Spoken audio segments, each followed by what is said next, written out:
नमस्कार. नमस्कार. म्हात्रे साहेब, आज आपण या ठिकाणी प्रशिक्षण शिबिर आयोजित केलं आहे. त्या संदर्भात माझं ऑडियन्स तुम्हाला ऐकण्यास अति उत्सुकता आहे. तर आपला हा प्रशिक्षण शिबिर करण्याचं नियोजन हे अतिशय उत्तमरित्या केलेलं आहे. पण मला माझ्या व्हिडिओतर्फे माझ्या ऑडियन्सला दाखवायचं आहे की सोसायटी कशी चालवायची, सोसायटीचं कारभार कसा करायचा, ह्या संदर्भात आपण माझ्या ऑडियन्सला तुम्ही 4 शब्द सांगू शकता. बोला. प्रभाती SRAचा सचिव आणि आमच्या सोसायटीचे अध्यक्ष शेवाळे साहेब. नमस्कार. आमच्या शेवाळे साहेबांच्या मार्गदर्शनाखाली सोसायटी गेली 1 वर्ष सुंदर असं कारभार करत आहे. परंतु सोसायटीला आमचं 14 वर्ष झाली. 14 वर्षामध्ये त्या सोसायटीचा विकास झाला नाही. विकास याच्यासाठी झाला नाही की झोपडपट्टी पुनर्वसन योजनेची ही सोसायटी आहे.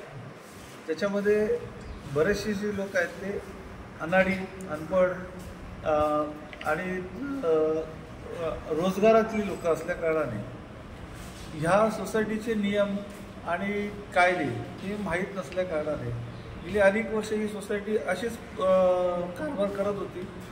त्यामुळे कारभाराचं नियोजन हे करण्यासाठी आमच्या सोसायटीचे कमिटी मेंबर्स व कर्मचारी ह्या सर्वांना इथे आणण्याचा उद्देश एकच आहे की गेली अनेक वर्ष जी सोसायटीचे कारभार आहे तो कारभार व्यवस्थित व्हावा, सुव्यवस्थित व्हावा, पेपरवर्कने व्हावा आणि त्या माध्यमातून या सोसायटीचा विकास व्हावा आणि एक आदर्श सोसायटी निर्माण करून संपूर्ण मुंबईमध्ये कशा प्रकारे सोसायटी चालवली जाते त्याचं प्रशिक्षण देण्यासाठी आज आम्ही इथे सर्व कमिटी मेंबर्सना आम्ही घेऊन आलो आणि SRAचे काही पदाधिकारी इथे येणार होते.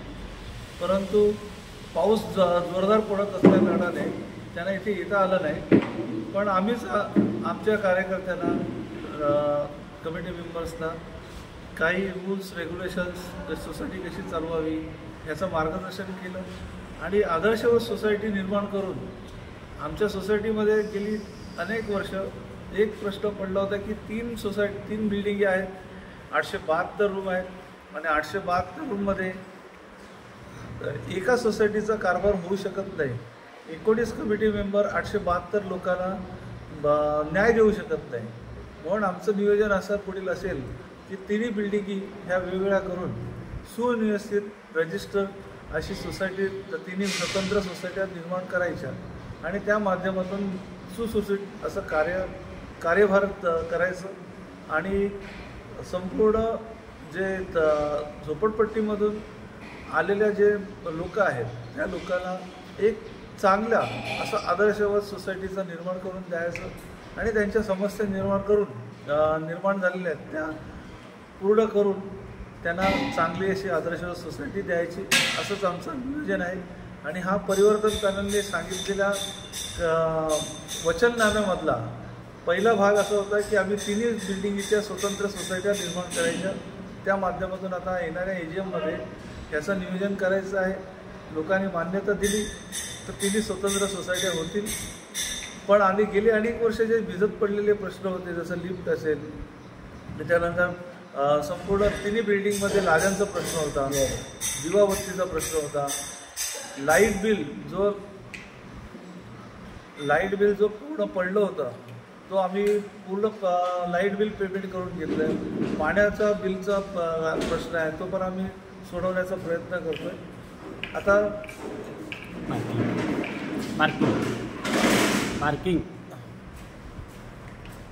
गेली अनेक वर्ष आमच्या सोसायटीमध्ये बाहेरची लोक सोसायटी निर्माण करत असताना इथे या जागेमध्ये पावसाळी गटर लाईनची पाणी येत असल्या कारणाने फ्लड एरिया असं डिक्लेअर करून इथे स्टील पार्किंग देण्यात आली. परंतु त्याचा गैरवापर होत होता आणि गैरवापर असं की गेली 14 वर्ष एवढ्या गाड्या इथे येत होत्या आणि त्या गाड्यांचं नियोजनच होत नव्हतं. बाहेरच्या गाड्या येत होत्या, पण भाडोते राहत होते त्यांच्या गाड्या इथे परत परत येत होत्या. त्यानंतर जे इकडचे सभासद नाहीत अशा लोकांच्या पण गाड्या येत होत्या. बाहेर आजूबाजूच्या सोसायटीमधल्या गाड्या इथे येऊन पार्किंग होत होत्या. म्हणून आम्ही गेटवरती सिक्युरिटी गार्ड उभे करून स्टिकर प्रणाली चालू केली आणि स्टिकर प्रणालीद्वारे आमच्या गाड्या कोणत्या आहेत त्या समजण्यासाठी प्रत्येक गाडीला स्टिकर लावण्यात आले आणि त्याच्या माध्यमातून आम्ही कोणतंही शुल्क घेतलं नाही. पण एवढं सुंदर असं नियोजन झालं की सोसायटीमध्ये जागाच जागा उपलब्ध झाली आणि आमच्या सभासदांना त्याचा खूप चांगला असा फायदा झाला. त्यानंतर आम्ही आय कार्ड, आमच्या सभासदांना ओळखच नव्हती 14 वर्ष आणि ती ओळख देण्यासाठी ओळखपत्र किंवा इंग्लिशमध्ये त्याला आय कार्ड म्हणतात, सोसायटीच्या माध्यमातून त्याला आम्ही दिले. आणि त्यात आज जवळजवळ आम्हाला असं कळलं की आमच्या सोसायटीमध्ये ओरिजिनल मालकच नाही आहेत. कोणी विकून गेलेले आहेत, कोणी फिक्स डिपॉझिटमध्ये दिलेले आहेत, कोणी रेंटवरती राहतात. त्यामुळे या स्टिकरच्या आणि आय कार्डच्या माध्यमातून आम्हाला आमची सभासद कोण कोण आहेत त्याची ओळख झाली. आणि नामकरण, सोसायटीचं नामकरण गेली 14 वर्ष या सोसायटीचं प्रभादी SRA सहकारी गृहनिर्माण संस्था असं नामकरण होतं, परंतु ते कोणाला माहितीच नव्हतं. कारण का गेली 14 वर्ष ह्या सोसायटीचा नामफलकच बनवला गेला नाही. आम्ही आल्यानंतर या सोसायटीचा नामफलक बनवला आणि त्या माध्यमातून जो आहूजा प्रॉपर्टी म्हणून या सोसायटीला नाव दिलेली ओळख होती ती पुसून प्रभादेवी SRA सहकारी संस्था प्रभादेवी असं त्याचं नामकरण झालं. आणि आज लोक अभिमानाने त्याचं नाव घेतात. आम्हाला आदर्शवत सोसायटी बनवून आमच्या सभासदांना एकदम चांगल्या चांगल्या सुविधा कशा देता येतील त्याबद्दल आम्ही सर्व कमिटी मेंबर सतर्क राहू आणि या सोसायटीला आदर्शवत बनवू. काही शब्द आमचे अध्यक्ष साहेब बोलतील, त्यांचं पण ऐकून घ्यावं. धन्यवाद म्हात्रे साहेब, तुम्ही अतिशय मोलाचं असं कार्य केलेलं आहे आणि कार्य करत राहा. असेच कार्य करत आम्ही सर्व तुमच्या पाठीशी खंबीरपणे उभे आहोत. जिथे तुम्हाला अडेल तिथे आम्ही पुढे येऊ. असं सहकार्य करा आणि असेच आपल्या 19 जण आणि इतर जे आहेत आपल्यासोबत त्यांना घेऊन प्रगतीपथावर आपली सोसायटी न्या अशी मी आपल्यासमोर इच्छा व्यक्त करतो. तसेच आता आमचे श्री अध्यक्ष साहेब शेवाळे साहेब, नमस्कार. शेवाळे साहेब हे आपल्याला 2 शब्द सांगतील. तरुण तडफदार सहकारी आणि सोसायटीला प्रगतीपथावर नेणारे आणि आदर्श सोसायटी कशी असते त्याचं नियोजन करणारे असे अभ्यासू आणि सुशिक्षित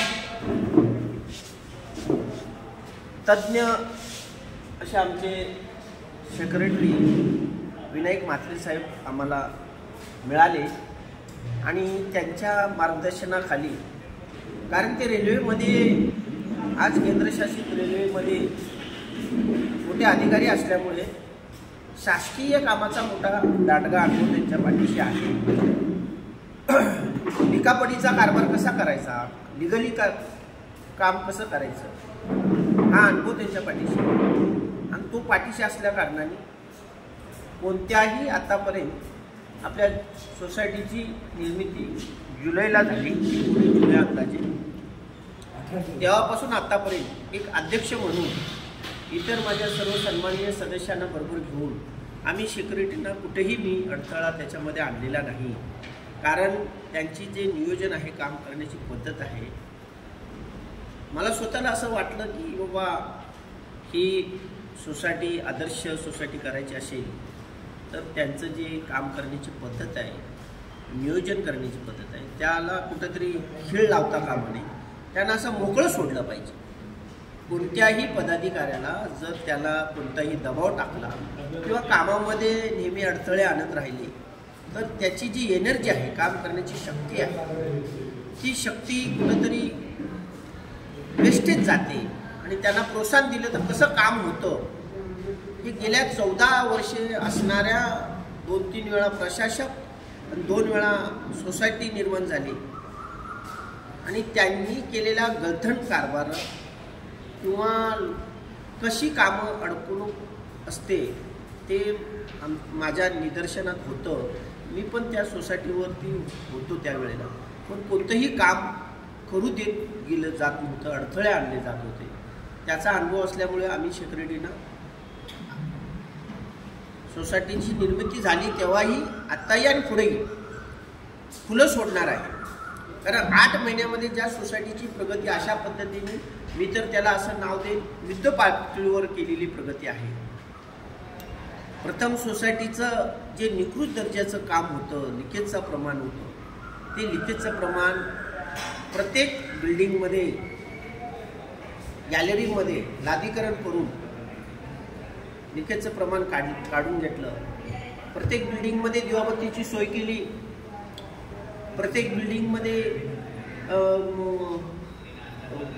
स्वच्छतेची सोय केली आणि आम्हाला लोकांना गेले 14 वर्षे पाण्याची गैरसोय होत होती. खास मोठं ती पाण्याची व्यवस्था सेक्रेटरीनं असं मास्टर माइंड डोकं आहे की त्यांनी तो आपली स्वतःची आयडिया राबवून आम्हाला विश्वासात घेऊन त्यांनी ते मार्ग पाण्याचा सोडला आणि आजच्या घडीला 40-46 डिग्रीचं वातावरण असताना सुद्धा, तापमान असताना मुंबईमध्ये गरमीच्या वेळेस प्रत्येक वर्षी पाण्याची जी तुटवडा लोकांना हाल व्हायची ते ह्या वेळेला कुठेही लोकांना ते पाण्याचे हाल जाणवले नाही. मग साफसफाई असू दे, आम्ही एक हाऊसकीपिंगला साफसफाईची गैरसोय होती म्हणून हाऊसकीपिंगला नियुक्ती केलं. पहिले जे आमचे सोसायटीचे कर्मचारी होते हाऊसकीपिंगचे त्यांच्यावर कुठेही नियंत्रण नव्हतं म्हणून आम्ही कॉन्ट्रॅक्ट बेसिसवर ठेवलं, जेणेकरून ते कर्मचारी उद्या ही private society, private limited society आहे, उद्या हे तिथे सोसायटीवर हक्क दाखवू नये म्हणून ती कॉन्ट्रॅक्ट बेसिसवर दिलं.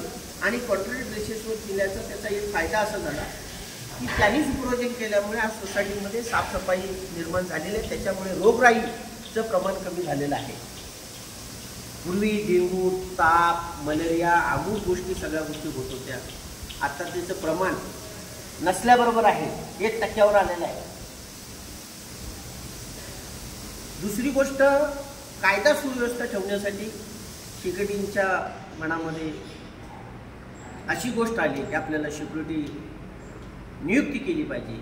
त्यांच्या त्या चांगल्या योजनेला आम्ही सपोर्ट करू सिक्युरिटी नियुक्ती केली आणि सोसायटीची कायदा सुव्यवस्था भक्कम केली. त्यांना सुसज्ज अशी सुरक्षारक्षक चौकी त्यांना लावून दिली. सोसायटीच्या समोरचा पेशेज एकदम सुंदर स्वच्छ केला.